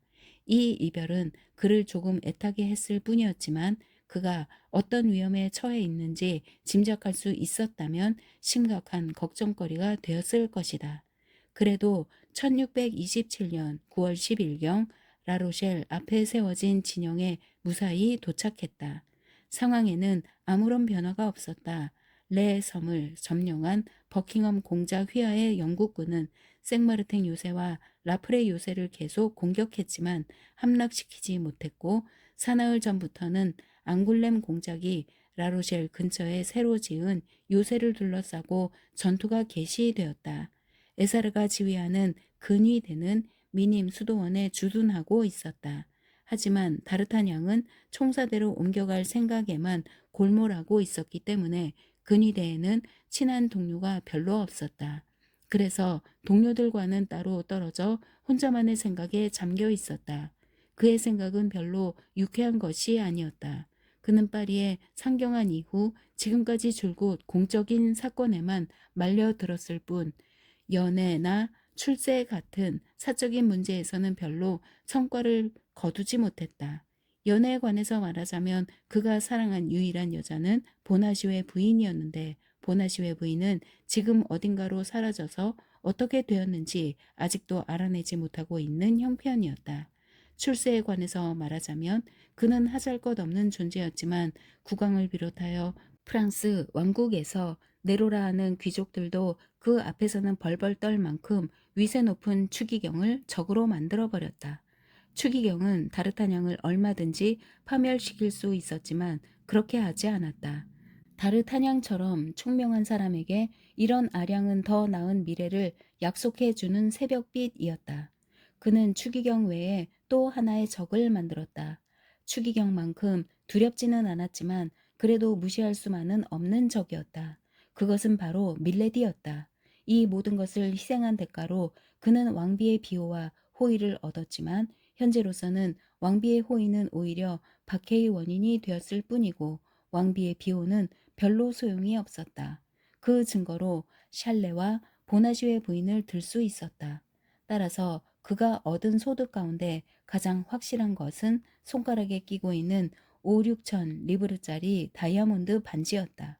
그러나 이 반지도 야심찬 계획을 세우고 있는 다르타냥이 언젠가 왕비가 자기를 알아보게 하는 증표로 이용하기 위해 간직하고 싶어 한다는 점을 고려하면 그때까지는 처분할 수도 없는 것이기 때문에 그가 밟고 다니는 돌멩이만큼의 가치도 없는 셈이었다. 돌멩이를 밟고 있다고 말한 것은 다르타냥이 앙구탱 마을에서 수경지로 통하는 아름다운 샛길을 혼자 걸으면서 그렇게 생각했기 때문이다. 하지만 그는 생각에 몰두한 나머지 생각보다 멀리까지 가버렸고 어느새 날이 저물기 시작했다. 그때 다르타냥은 산 울타리 뒤에서 머스킷 총의 총신이 마지막 석양빛을 받아 번뜩이는 것을 언뜻 보았다. 다르타냥은 눈이 날카롭고 판단력이 예민한 사람인지라 총이 혼자 거기에 왔을 리도 없고 총의 주인이 선의를 가지고 울타리 뒤에 숨어 있을 리도 없다는 것을 깨달았다. 그래서 달아나야겠다고 생각했지만 그때 길 건너편 바위 뒤에 또 하나의 총구가 보였다. 매복이 분명했다. 다르타냥은 첫 번째 총을 힐끗 바라보고 총이 자신을 겨누고 있음을 알아차렸다. 하지만 총구가 움직임을 멈춘 것을 보자마자 얼른 땅바닥에 엎드렸다. 그 순간 총성이 울려 퍼졌다. 총알이 머리 위를 휙 스치고 지나가는 소리가 들렸다. 머뭇거릴 여유가 없었다. 다르타냥은 벌떡 일어났고 그 순간 다른 총에서 발사된 총알이 그가 방금 전까지 엎드려 있던 길바닥의 돌멩이를 날려보냈다. 다르타냥은 괜한 용기를 발휘하느라 무모하게 맞서다 개죽음을 자초하는 얼간이가 아니었다. 게다가 지금은 함정에 빠진 상황이기 때문에 용기가 중요한 것도 아니었다. 세 번째 총알이 날아오면 나는 끝장이야. 다르타냥은 중얼거리고 당장 수경지 쪽으로 불이 나게 달아났다. 몸이 날쨈기로 유명한 가스코뉴 사람답게 잽싸게 달렸다. 하지만 그가 아무리 빨리 달려도 그를 처음 쏜 녀석은 다시 장전할 겨를이 있었기 때문에 두 번째 총알을 발사했고 이번에는 겨냥이 꽤 정확해서 그의 모자가 총에 맞아 앞쪽으로 3미터나 날아갔다. 다르타냥은 여분의 모자가 없었기 때문에 달리면서도 모자를 주워들었다. 숨을 헐떡거리며 새파래진 얼굴로 수경지에 도착하자 아무에게도 말하지 않고 털썩 주저앉아서 생각하기 시작했다. 이 사건의 원인으로는 세 가지를 상정할 수 있었다. 우선 가장 자연스러운 것은 라로셸 시민의 매복일 가능성이었다. 그들은 왕의 근위대원을 한 명 죽이는 것쯤 조금도 유감스럽게 생각지 않았을 것이다. 그러면 적이 한 명 줄어들 것이고 그 적의 주머니에는 돈이 듬뿍 든 지갑이 들어 있을지도 모르기 때문이다. 다르타냥은 모자를 집어들어 총알 구멍을 살펴보고는 고개를 저었다. 총알이 머스킷총의 총알이 아니라 화승총에서 발사된 총알이었다. 조준이 정확했기 때문에 개인용 화기에서 발사된 것은 이미 짐작하고 있었다. 그런데 총알의 구경이 군대에서 사용하는 것과 다르니까 이것은 적의 매복이 아니었다. 어쩌면 추기경의 멋진 선물일 수도 있었다. 그 고마운 햇살 덕분에 번뜩이는 총신을 얼핏 본 순간 그는 추기경의 인내심에 놀라고 있었다. 하지만 다르타냥은 이번에도 고개를 저었다. 손을 뻗기만 하면 얼마든지 처리할 수 있는 사람을 상대로 추기경이 그런 수단을 동원하는 경우는 드물었다. 밀레디의 복수일 수도 있었다. 그것은 좀 더 있음직한 일이었다. 그는 자객들의 인생이나 옷차림을 기억해내려고 애썼지만 소용이 없었다. 정신없이 도망쳐 왔기 때문에 그런 것을 볼 겨를이 없었던 것이다. 아, 친구들. 다르타냥이 중얼거렸다. 어디 있는 걸까? 보고 싶다. 다르타냥은 매우 불안한 밤을 보냈다. 누군가가 칼을 들고 침대로 다가오고 있는 것만 같아서 서너 번이나 소스라쳐 깨어났다. 하지만 아무 일도 일어나지 않은 채 날이 밝았다. 그래도 다르타냥은 상황이 연기되었을 뿐 끝난 것은 아니라는 사실을 잘 알고 있었다. 다르타냥은 스스로에게 날씨가 나쁘다는 핑계를 대면서 온종일 숙소에 남아 있었다. 이튿날 9시에 집합을 알리는 북소리가 울렸다. 왕제인 오를레안 공이 주둔지를 순방하고 있었다. 근위대원들은 무장을 갖추었고 다르타냥도 동료들과 함께 대열을 지었다. 오를레안 공이 맨 앞줄을 따라 지나갔다. 그러고 나자 고위 장교들이 그에게 다가가 경의를 표했다. 근위대장 에사르도 마찬가지였다. 잠시 후 다르타냥은 에사르가 가까이 오라고 손짓한 듯한 느낌이 들었다. 다르타냥은 잘못 본 게 아닐까 싶어서 잠시 기다렸다. 그러자 똑같은 손짓이 되풀이되었기 때문에 그는 대열을 떠나 명령을 받으러 갔다. 전하께서는 위험한 임무를 맡아줄 지원자를 찾고 계시다. 위험하기는 하지만 잘만 수행하면 큰 명예를 얻게 될 거야. 그 임무를 맡을 준비를 갖추고 있으라고 자네를 불렀네. 고맙습니다, 대장님. 다르타냥이 대답했다. 왕제의 눈에 띄는데 그보다 좋은 기회는 바랄 수 없었다. 실제로 라로셸 시민들은 밤중에 포위망을 뚫고 이틀 전에 왕의 군대가 점령한 요새 하나를 탈환했다. 그래서 수비군이 그 요새를 어떻게 방어하고 있는지 정찰하기 위해 결사대를 보내는 일이 무엇보다 시급했다. 잠시 후 오를레안 공이 목소리를 높여서 말했다. 이 임무를 수행하려면 믿음직한 지휘관과 서너 명의 지원자가 필요하다. 믿음직한 지휘관이라면 저의 부대에 있습니다, 전하. 에사르가 다르타냥을 가리키면서 말했다. 그리고 전하의 뜻만 알려지면 지원자 4~5명은 금세 모여들 것입니다. 나와 함께 가서 목숨을 바칠 사람 4명만 나오라. 다르타냥이 칼을 치켜들고 외쳤다. 당장 근위대에서 2명이 앞으로 뛰어나왔고 병사 2명이 가담하여 4명이 채워졌다. 다르타냥은 우선권을 존중하여 그 후에 나선 지원자는 모두 사절했다. 라로셸 시민들이 요새를 점령한 뒤 철수했는지 아니면 수비대를 남겨두었는지는 알 수 없었다. 따라서 그것을 알아내려면 최대한 가까이 접근하여 정찰할 필요가 있었다. 다르타냥은 4명의 동료와 함께 출발하여 참호를 따라 전진했다. 근위대원 2명은 그와 함께 나란히 걸어갔고 병사 2명은 뒤에서 따라왔다. 그들은 그렇게 참호의 옹벽을 엄폐물로 이용하여 요새에서 100걸음쯤 떨어진 곳에 이르렀다. 그곳에서 다르타냥이 뒤를 돌아보니 병사 2명이 보이지 않았다. 다르타냥은 그들이 겁이 나서 뒤처졌나 보다 생각하고 계속 전진했다. 해자의 외벽을 돌자 요새는 이제 60걸음밖에 떨어져 있지 않았다. 사람은 하나도 보이지 않았고 요새는 버려진 듯했다. 3명이 계속 전진할 것인지 의논하고 있을 때 갑자기 한 줄기 연대가 거대한 바위를 띠처럼 둘러싸더니 연함은 발에 총알이 다르타냥과 2 동료를 스치며 지나갔다. 그들은 알고자 했던 바를 알아냈다. 요새에는 수비대가 있었던 것이다. 따라서 그 위험한 곳에 더 이상 머물러 있을 필요가 없었다. 다르타냥과 2 동료는 뒤로 돌아서 퇴각하기 시작했다. 방벽이 되어줄 참호의 모퉁이에 이르렀을 때 한 명이 가슴에 총알을 맞고 쓰러졌다. 다른 한 명은 무사히 진지 쪽으로 달아났다. 다르타냥은 동료를 내버려 두고 싶지 않았다. 그를 안아서 함께 진지로 돌아가려고 쓰러진 동료 위로 허리를 구부렸다. 그 순간 총성 2발이 울려 퍼졌다. 한 발은 이미 다친 대원의 머리를 박살냈고 또 한 발은 다르타냥 바로 옆을 스친 뒤 바위에 맞았다. 다르타냥은 얼른 뒤를 돌아보았다. 참호 모퉁이가 그를 가려주고 있었기 때문에 요새에서 그를 공격할 수는 없었다. 도중에 사라진 두 병사가 떠올랐고 이틀 전의 매복자들도 생각났다. 그는 이번에야말로 어떻게 된 일인지 알아내야겠다고 마음먹고는 동료의 주검 위에 쓰러져 죽은 채 하고 있었다.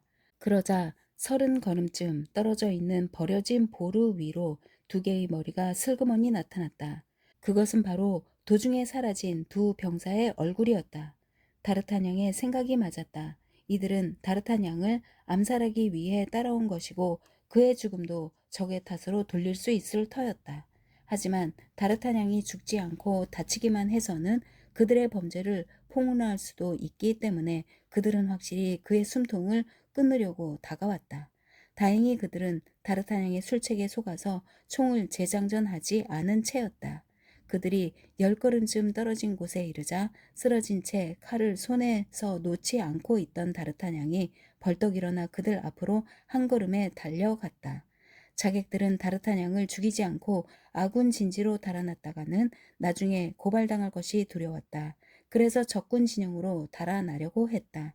한 녀석이 총대를 잡고 곤봉처럼 휘둘렀다. 하지만 다르타냥이 몸을 옆으로 날려 총대를 피하자 녀석은 이 틈을 타서 요새 쪽으로 달려갔다. 요새를 지키고 있던 라로셸 시민들은 이 사내가 왜 자기네 쪽으로 달려오는지 몰랐기 때문에 그를 향해 총을 쏘았고 그는 어깨에 총을 맞고 쓰러졌다. 그동안 다르타냥은 칼을 휘두르면서 또 한 명의 병사에게 덤벼들었다. 싸움은 오래가지 않았다. 이 악당은 장전되지 않은 화승총 말고는 다른 무기가 없었다. 다르타냥의 칼이 쓸모없는 무기가 된 화승총의 총신을 따라 미끄러져 자객의 널쩍다리를 꿰뚫었다. 그가 쓰러졌다. 다르타냥은 재빨리 칼끝을 그의 목에 들이댔다.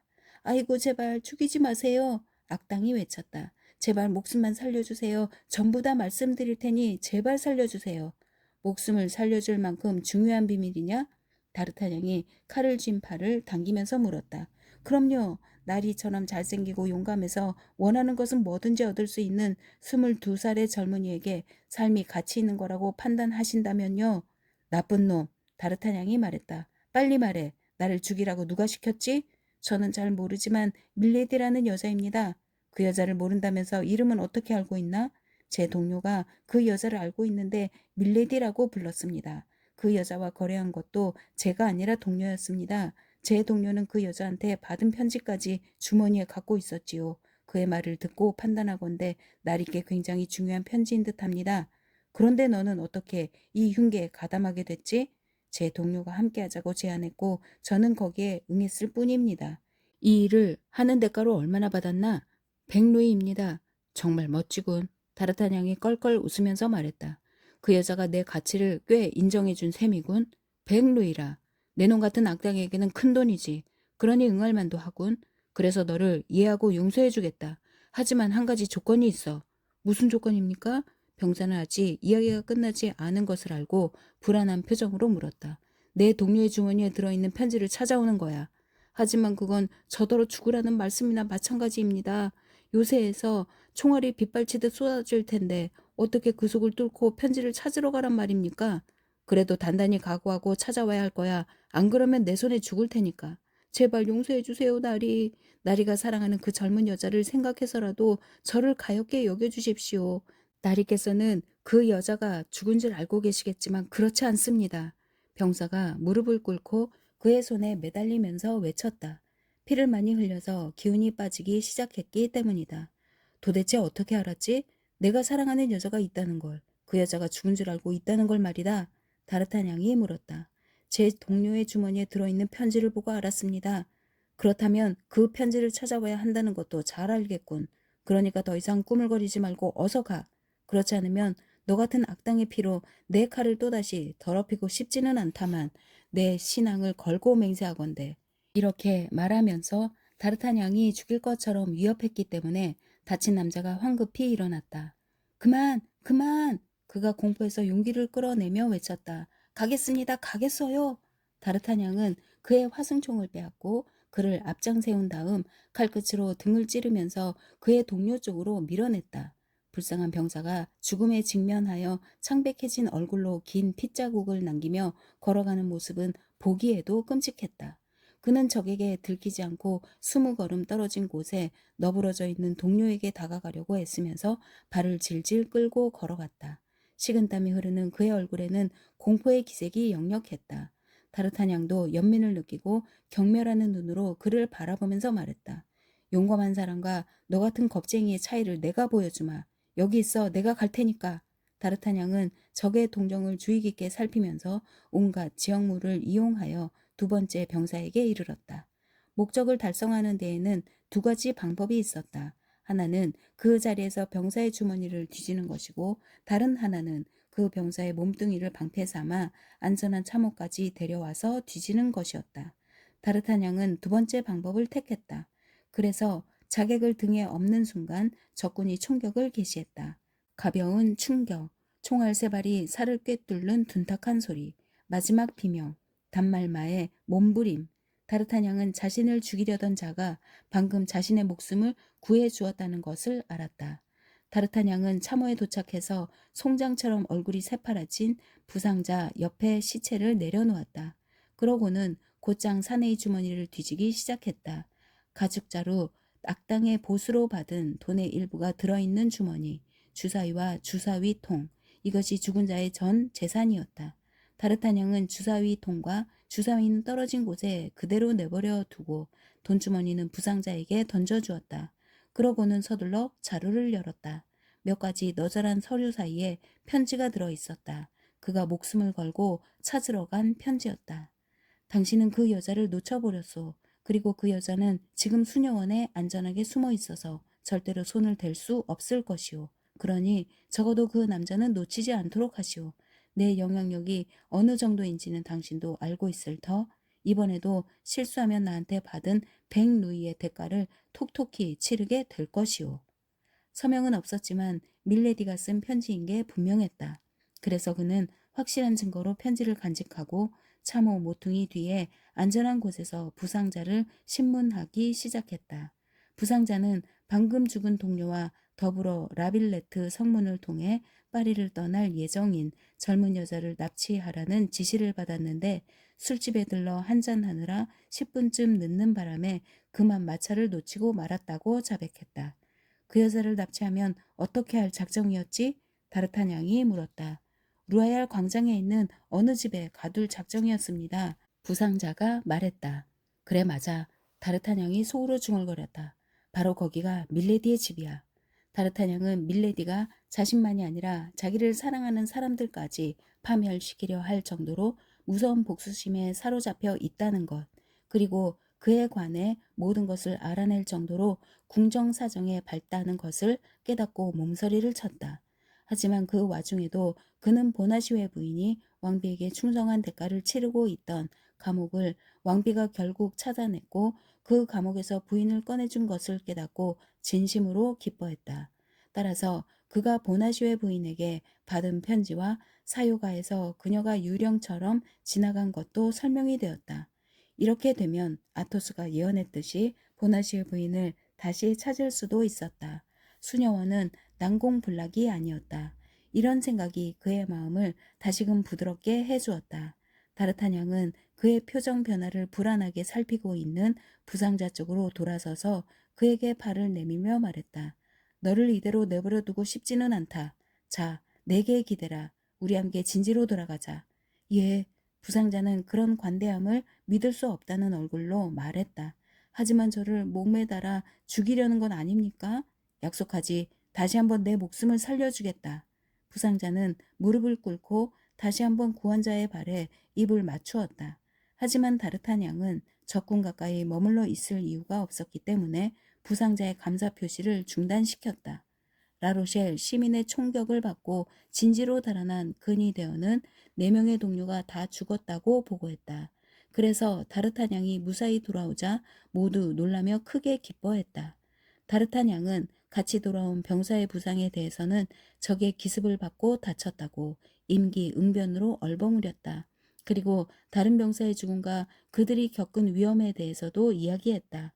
이 이야기로 그는 크게 이름을 날리게 되었다.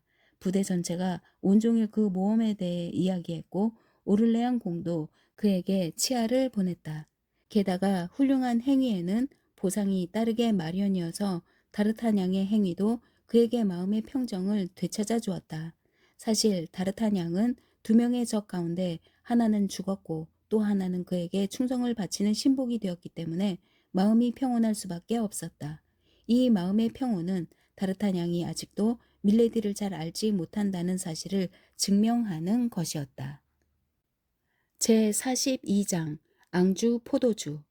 국왕이 중태에 빠져 거의 절망적이라는 소식에 이어 이번에는 왕이 회복되었다는 소식이 진영 내에 퍼지기 시작했다. 국왕이 직접 포위전에 참여하려고 서두르고 있기 때문에 다시 말을 탈 수 있게 되면 당장 출발할 거라는 소문이 돌았다.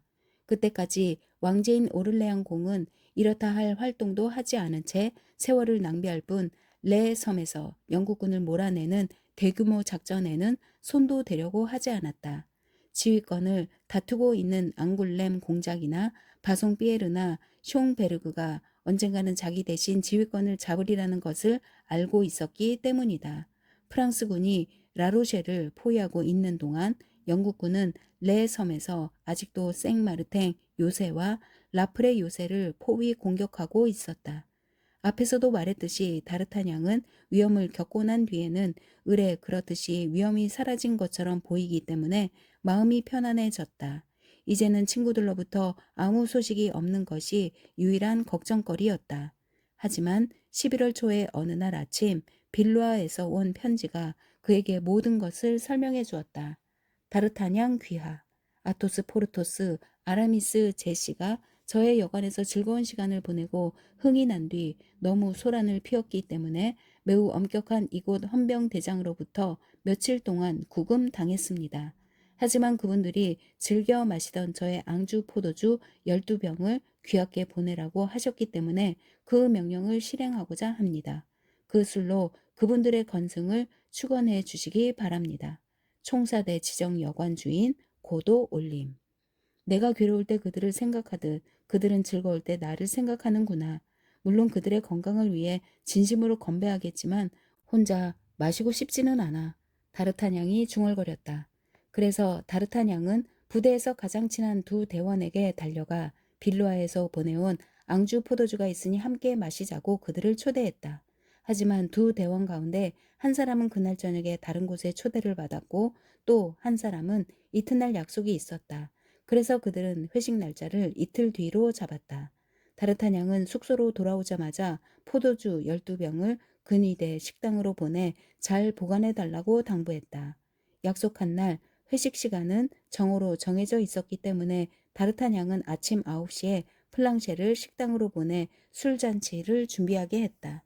급사장의 지휘로 승격하여 의기양양해진 플랑셰는 영리하고 지성적인 사람답게 모든 것을 빈틈없이 준비할 작정이었다.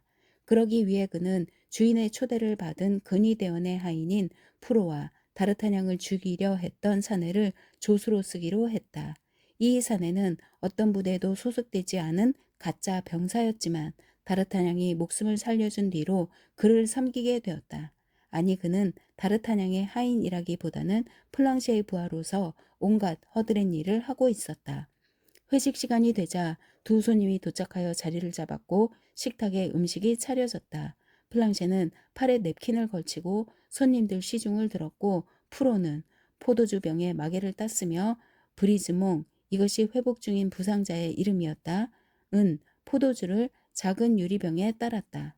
운반 중에 포도주 병이 흔들리는 바람에 침전물이 생겼기 때문이다. 첫 번째 포도주 병에 밑바닥이 탁해져 있었다. 브리즈몽이 그 찌꺼기를 유리잔에 따랐다. 다르타냥은 브리즈몽에게 그것을 마셔도 좋다고 허락했다. 이 가엾은 녀석은 아직도 체력이 회복되지 않았기 때문이다. 손님들이 수프를 먹고 나서 첫 잔을 입으로 가져가려는 순간 벼랑간 루이 요새와 뇌프 요새에서 우레 같은 포성이 울려 퍼졌다. 근위대원들은 포위당한 적군이나 영국군이 기습 공격을 한 줄 알고 당장 칼을 집으러 달려갔다. 다르타냥도 그들 못지않게 재빨리 칼을 집어 들었다. 그리고 세 사람은 모두 각자 위치로 달려갔다. 그런데 식당에서 나가자마자 포성의 원인을 알았다. 국왕 만세와 추기영 만세를 외치는 환호성이 도처에서 들렸고 북소리가 사방에서 울려 퍼졌기 때문이다. 실제로 전쟁터에 오고 싶어 조바심하던 국왕이 식소를 모두 거느리고 이틀 동안 강행군을 하여 1만 명의 증원군과 함께 방금 도착한 것이다. 총사대가 왕을 앞뒤에서 호위하고 있었다. 대원들과 함께 정렬해 있던 다르타냥은 반가운 몸짓으로 친구들에게 인사했다. 맨 먼저 다르타냥을 알아본 트레빌과 친구들도 눈짓으로 인사를 보냈다. 환영식이 끝나자 네 친구는 서로 얼싸안고 재회의 기쁨을 나누었다. 정말 잘 왔어요. 이렇게 딱 맞춰 오기도 어려울 겁니다. 다르타냥이 외쳤다. 음식이 아직 식지도 않았을 거예요. 안 그래요? 다르타냥이 두 군이 대원을 돌아보며 덧붙였다. 그리고 그들을 친구들에게 소개했다. 아하, 술잔치가 벌어진 모양이군. 포르토스가 말했다. 술자리에 여자가 있는 건 아니겠지? 아라미스가 말했다. 여기 식당에 마실 만한 술이 있나? 아토스가 물었다. 당신들의 포도주가 있잖아요. 다르타냥이 대답했다. 우리 포도주라고? 아토스가 놀라서 되물었다. 당신들이 보내준 포도주 말이에요. 우리가 포도주를 보냈다고? 잘 아실 텐데요. 앙주의 산비탈에서 나는 포도주 말이에요. 자네가 무슨 포도주를 말하는지는 잘 알고 있지. 당신들이 특히 좋아하는 포도주 말이에요. 그래, 쌍파뉴나 쌍베르탱이 없을 때에는 그것도 좋아하지. 쌍파뉴나 쌍베르탱은 없으니까 이걸로 만족하세요. 그러니까 미식가인 우리가 자네한테 앙주 포도주를 보냈다고? 포르토스가 말했다. 아니, 그러니까 당신들 이름으로 보낸 포도주를 받았어요. 우리 이름으로? 삼총사가 되물었다. 아라미스 자네가 보냈나? 아토스가 물었다. 아니, 포르토스 자네가 보냈나? 아니, 아토스 자네가 보냈나? 아니, 당신들이 보낸 게 아니라면 당신들이 묵은 여관 주인이 보냈나 보군요. 우리가 묵은 여관 주인? 그래요. 총사대 지정 여관 주인인 고도라는 사람이 보냈던데요. 그게 어디서 왔든 무슨 상관이야. 포르토스가 말했다. 어디 한번 마시나 보자고. 맛이 좋으면 그걸 마시자. 안 돼. 아토스가 말했다. 출처를 알 수 없는 포도주를 마실 수는 없어. 아토스 말이 옳아요. 다르타냥이 말했다. 그럼 당신들 중에 나한테 포도주를 보내라고 여관 주인 고도에게 지시한 사람은 아무도 없단 말이죠? 없어. 그런데 그 사람이 우리 이름으로 자네한테 포도주를 보냈다고? 여기 편지가 있어요. 다르타냥이 말했다. 그러고는 편지를 친구들에게 건네주었다. 이건 그 사람 필체가 아니야. 아토스가 외쳤다. 나는 그 사람 필체를 알고 있지. 떠나기 전에 숙박비를 계산한 게 나였으니까. 가짜 편지다. 포르토스가 말했다. 우리는 구금당한 적이 없어. 다르타냥, 아라미스가 나무라는 어조로 물었다. 우리가 소란을 피웠다는 거짓말을 고지 듣다니 어떻게 그럴 수가 있나? 다르타냥은 얼굴이 창백해지면서 사지가 경련하듯 부들부들 떨렸다. 왜 그래? 도대체 무슨 일이야? 아토스가 놀라서 물었다. 빨리 달려요, 빨리. 다르타냥이 외쳤다. 방금 무서운 의혹이 떠올랐어요. 이번에도 그 여자의 복수가 아닐까요? 이번에는 아토스가 창백해졌다. 다르타냥은 식당으로 달려갔다. 삼총사와 두 군의대원도 그 뒤를 따랐다. 다르타냥이 식당에 들어가자마자 맨 먼저 눈에 띈 것은 마룻바닥에 누워서 대굴대굴 구르며 경련을 일으키고 있는 브리즈몽의 모습이었다. 송장처럼 창백해진 플랑셰와 프로가 그를 도우려고 했지만 어떤 도움도 소용이 없었다. 브리즈몽의 얼굴은 단말마의 고통으로 일그러져 있었다. 이럴 수가. 그가 다르타냥을 보자마자 외쳤다. 세상에 이럴 수가. 용서해주는 척하면서 독약을 먹이다니. 내가? 다르타냥이 외쳤다. 내가? 도대체 무슨 소리를 하고 있는 거야? 저 술을 준 건 당신이야. 그걸 마시라고 한 것도 당신이고 당신은 나한테 복수를 하려고 한 거야. 정말 가증스럽기 짝이 없군.